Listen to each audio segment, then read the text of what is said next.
Sexo en el Parlamento. Hace unos días en diversos medios de comunicación se dio cuenta de una noticia con visos de escándalo, ¿no? Eh, Se dijo que en el Parlamento, ¿no es cierto?, había una red de prostitución, ¿no? Se indicó al jefe de asesoría legal en el Congreso como el representante o el responsable de su existencia, y a ello concurrieron algunos hechos como el asesinato de una ex trabajadora que laboraba justamente en la oficina de asesoría legal del Parlamento, y también se dio a conocer la oferta de servicios sexuales por parte de una trabajadora de un congresista en una plataforma denominada OnlyFans, ¿no? Claro, a este respecto se han realizado muchas entrevistas, han habido distintas portadas, ¿no? La mayoría de ellas ya han condenado al jefe de asesoría legal del Congreso, lo han acusado de proxeneta.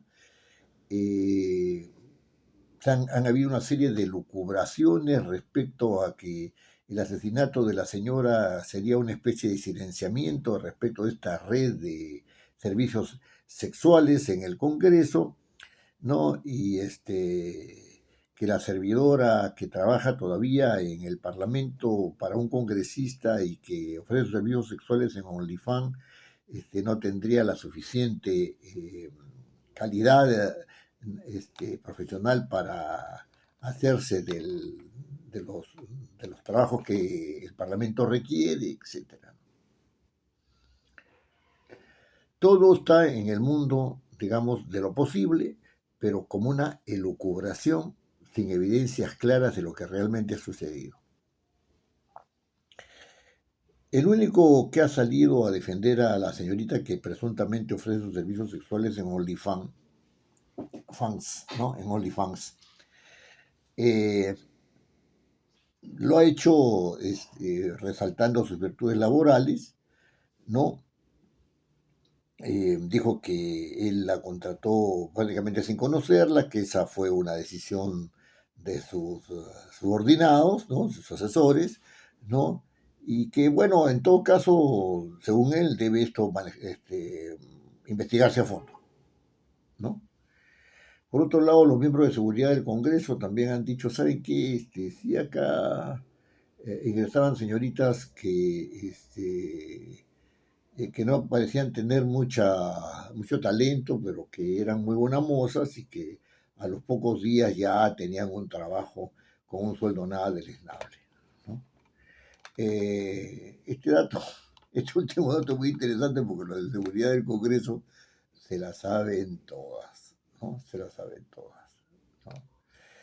Bueno, pero lo que yo quiero decirles es que en este respecto el presidente del Congreso se ha pronunciado rápidamente, ha cesado el vínculo laboral del jefe de asesoría legal del Congreso, eh, además ha hecho que ha favorecido, ¿no es cierto?, que se forme rápidamente una comisión investigadora para ver qué cosa ha pasado, y efectivamente el Pleno ya la ha formado, ¿no?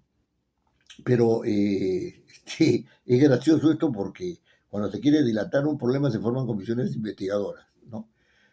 Ya han habido objeciones acerca de quiénes conforman la comisión investigadora, y esa era una sospecha inicial muy lógica porque ¿qué cosa garantiza de que los que conforman esta comisión, ¿no es cierto?, no están metidos en la danza esta de la presunta prostitución, ¿no? Presunta prostitución, o sea, de servicios de prostitutas en el Parlamento, ¿no? Eh, bueno, digamos, es un panorama, ¿no? Es un panorama que está en este momento en nuestra retina, ¿no? Y todo viene elucubrándose, ¿no? Eh, a partir de declaraciones del presidente de la Comisión de Fiscalización, el señor Burgos, ¿no? otros hacen declaraciones de carácter prácticamente jurisdiccional en el sentido de haberlos ya calificados como delincuentes, ¿no? Sobre todo al ex asesor, al ex jefe de asesoría jurídica del Congreso, ¿no? Y otros vinculan esto con un asunto de carácter ético que el Parlamento no debe permitir que estas personas lleguen.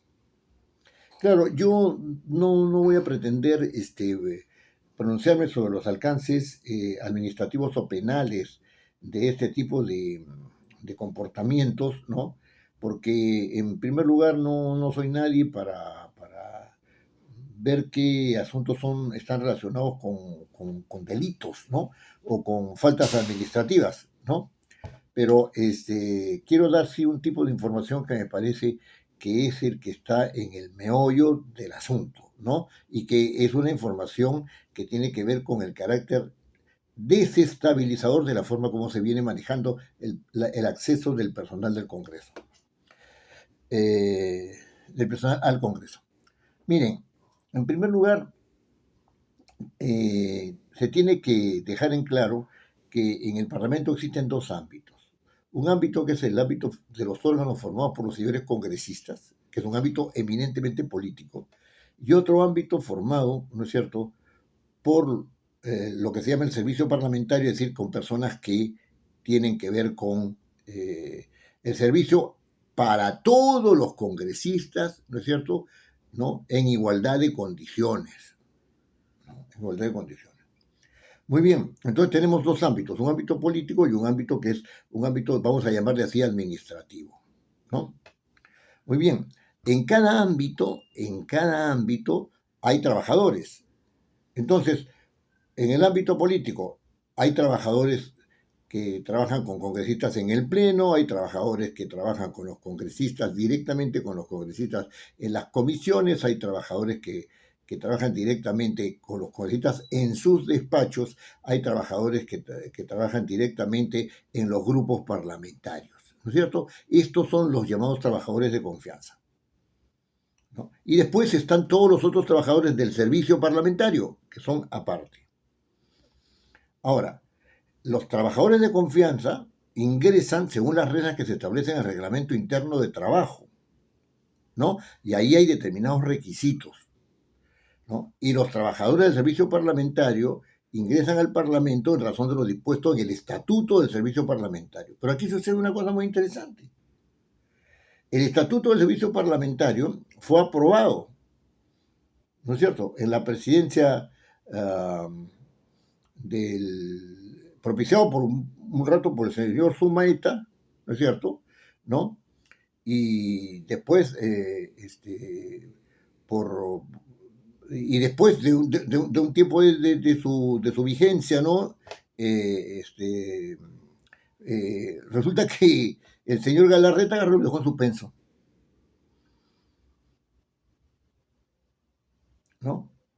Es decir, por medio de una resolución se aprobó en la época del señor Ibérico, o sea, fue propiciado por el señor Sumeta, pero el señor Ibérico lo aprobó, y después el señor Galarreta, por medio de otra resolución, dejó en suspenso el Estatuto del Servicio Parlamentario.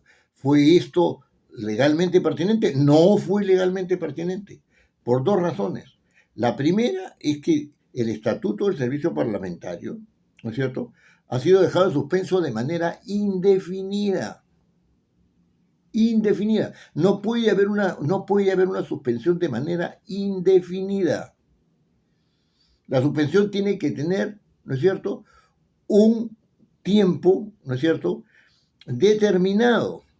Y si se me dice que hasta que se aprueben los instrumentos de gestión, ¿no es cierto?, porque así dice la resolución, también debió haberse dado un tiempo para los instrumentos de gestión. Si no, pues, si es por tiempo indefinido, esa suspensión requiere implica una derogatoria, lo cual pues no es posible, ¿no es cierto?, porque sencillamente esa resolución suspende, ¿no?, suspende lo aprobado por el señor Ibérico.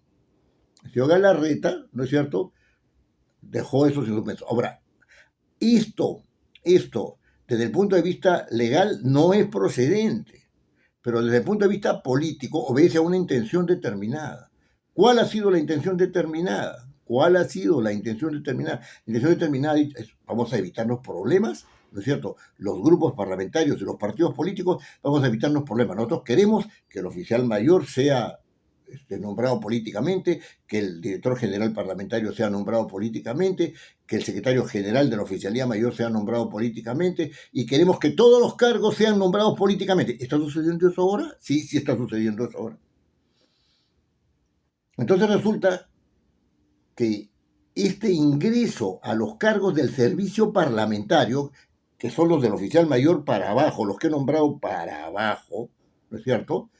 Resulta que ahora están regidos por el reglamento interno de trabajo porque el estatuto ha sido suspendido. Y ahí cualquier eh, operador político puede entrar a una plaza del servicio parlamentario. ¿Quieren unos datos al respecto? Muy bien. Les voy a dar algunos datos al respecto. Fíjense, es bien interesante esto, ¿eh? Es bien interesante esto. Fíjense, de todos los cargos funcionariales, es decir, no de los cargos que están digamos, de los cargos sin responsabilidad funcional, ¿no es cierto? Fuerza Popular tiene 13 cargos de funcionarios. Alianza para el Progreso tiene 21 cargos de funcionarios. Perú Libre tiene 2, Avanza País 2 y Somos Perú 1. Los demás no tienen ninguno, ¿no? Y acá tenemos 5 grupos parlamentarios que han copado todos estos cargos, ¿no? Habiendo 13 grupos parlamentarios, o sea, de 5 cargos, ¿no es cierto? 8, perdón, de 5 grupos parlamentarios, ¿no es cierto? Se ha logrado, por 5 grupos parlamentarios se ha logrado ocupar los cargos y 8 grupos parlamentarios no tienen absolutamente ningún cargo, ¿no? Eso quiere decir que hay una concertación. Estos grupos han logrado ocupar esos cargos. Pero es muy interesante. Por ejemplo, Fuerza Popular ha cogido la oficialía mayor, el cargo de mayor jerarquía en el servicio parlamentario. Después, la Dirección General Parlamentaria, ¿no es cierto? La Secretaría General de la Oficialía Mayor, son 3 cargos importantísimos del servicio parlamentario, ¿no? Entonces son los de mayor jerarquía. Alianza para el Congreso de los 21, ¿no es cierto?, ha logrado coger casi todos los cargos que tienen que ver con decisiones de carácter económico. Esto es una repartija. Esto es una repartija, ¿no?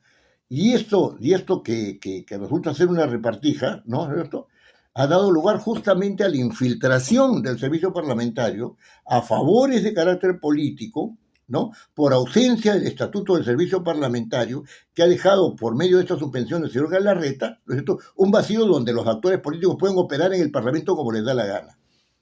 Fíjense, el servicio parlamentario es la garantía administrativa de la institucionalidad del Congreso. Y esto, ¿no es cierto?, no les ha interesado a estos grupos parlamentarios, ¿no es cierto?, sobre todo estos 5 grupos, ¿no?, estos 5 grupos parlamentarios, no les ha interesado y ellos han copado, ¿no es cierto?, políticamente esos cargos que no pertenecen al ámbito político, sino que pertenecen al ámbito institucional, ¿no? Este tema, ¿no es cierto?, nos lleva rápidamente a hacernos algunas preguntas, ¿no es cierto? ¿Los directivos del Congreso, actuales y anteriores, sabían de este tipo de manejos? Claro que lo sabían. Si se establece que sí lo sabían, ¿no es cierto?, entonces hay responsabilidad, hay responsables directos. Hay responsables directos. No solamente el señor Galarreta, sino todas las mesas directivas sucesivas después de la que él presidió. Porque han dejado ese vacío, ¿no es cierto?, del estatuto del servicio parlamentario para favorecerse políticamente. Y no solamente políticamente, sino económicamente, porque esos puestos, ¿no es cierto?, que ocupan son puestos de muy buen pago y los que no tienen carácter funcionarial, o sea, que están por debajo de las responsabilidades funcionales, que no son ni oficial mayor, sino simples trabajadores, ¿no es cierto?, esos también tienen una demanda de carácter económico, ¿no? Entonces, otra es la responsabilidad que cae sobre el propio señor Galarreta, y su grupo parlamentario, y quizás sobre el mismo partido político por haberse suspendido inconstitucional e indefinidamente el estatuto del servicio parlamentario, ¿no es cierto? Y con ello haberse abierto un campo de arbitrariedad en la contratación de los trabajadores del Congreso, ¿no? Se ha infiltrado el servicio parlamentario, ya no hay garantía institucional, hay garantía partidaria. Y esa garantía partidaria no es una garantía institucional, es una garantía del partido, que es una facción, ¿no es cierto?, a través de los grupos parlamentarios. Hay responsabilidad política y de carácter funcional en esta actuación de las mesas directivas después del señor Galarreta, sí, y eso es lo que ha posibilitado que entren personas, ¿no es cierto?, que estén partidariamente sometidas, ¿no es cierto?, a una dirigencia política determinada y que al mismo tiempo, ¿no es cierto?, y que al mismo tiempo, ¿no?, puedan hacer de las suyas, ¿no?, no solamente contratando a personas, sino que presuntamente, como se está estableciendo hasta ahora, ¿no es cierto?, como se está estableciendo hasta ahora, o se está creyendo hasta ahora, ¿no es cierto?, que favorezcan, pues, la prostitución, ¿no es cierto?, por el cambio de votos, ¿no? Este es un medio muy antiguo, pero cuando se devela, ¿no es cierto?, es un error institucional que tiene consecuencias de carácter penal. ¿Por qué? Porque allí las mesas directivas, ¿no es cierto?, han favorecido, ¿no es cierto?, una conducta institucional, ¿no es cierto?, que viola no solamente disposiciones reglamentarias, sino disposiciones constitucionales, que no solamente son asuntos de carácter ético, sino que son formas de cumplimiento de las funciones que están vedadas y que deben merecer una sanción determinada. Todo esto le pertenece al Poder Judicial, evidentemente, a las denuncias que puedan hacerse, pero lo que sí pertenece propiamente al Parlamento es haber descuidado el servicio parlamentario para favorecer políticamente a ciertos grupos parlamentarios y a ciertos partidos políticos, y solamente a ellos, ¿no es cierto?, con detrimento, ¿no es cierto?, de las funciones y de los modos de acceso que muchas veces han adquirido este, comportamientos vedados, sino ilegales y si no delincuenciales. Lo dejo esto en su consideración. Esto es un asunto grave que tiene que ver con la estructura del Congreso, con la manera como se va comportando el Congreso. La prostitución sexual es una manifestación de la prostitución política. Y eso es lo que está pasando en el Congreso.